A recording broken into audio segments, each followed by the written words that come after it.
Bagamat man maswerteng nakaligtas si Alperen Sengun ng Houston Rockets sa pagtatamo ng malalang injury sa kanyang tuhod at ankle ayon sa naging resulta ng ginawang pagsusuri sa kanya, expected na rin naman na out for the season na nga ito.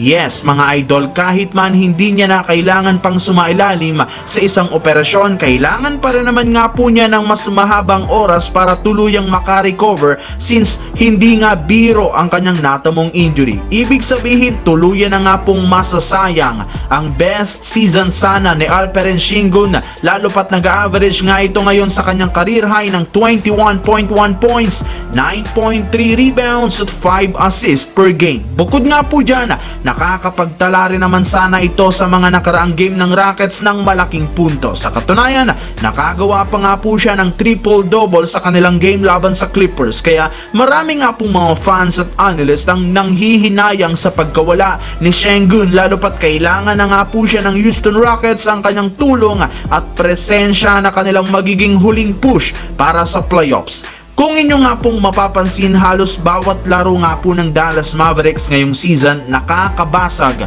at nakakagawa nga po ng record ang kanilang superstar na si Luka Doncic, at lahat nga ngayon nagagawa niya dahil sa pagtatala ng malalaking statistical points. Pero sa kabila nga po ng pinapakita nitong nakakamanghang performance, sobrang nahihirapan pa rin naman ang Dallas Mavericks na makakuha ng magandang pwesto sa playoffs. Alam naman nga ninyo, hindi pa nga sigurado kung makakapasok ang Mavericks sa West playoff since nasa ikawalo sila sa standings, kung saan kailangan pa nga po nilang makipagsapalaran na manalo sa darating na play-in tournament bago sila tuluyang pumasok sa playoffs. Kaya may ilang mga fans ang nagsabi na mukhang hanggang NBA record lamang ang kayang gawin ni Luka Doncic at hindi niya kayang buhatin ang Dallas Mavericks patungo sa titulo. Siyempre, dito naman sa pagkatapos na manatili ng Los Angeles Lakers sa kanilang home court ng halos ilang linggo, babiyahe na rin naman nga sila ngayong araw papunta sa lugar ng Sacramento para kalabanin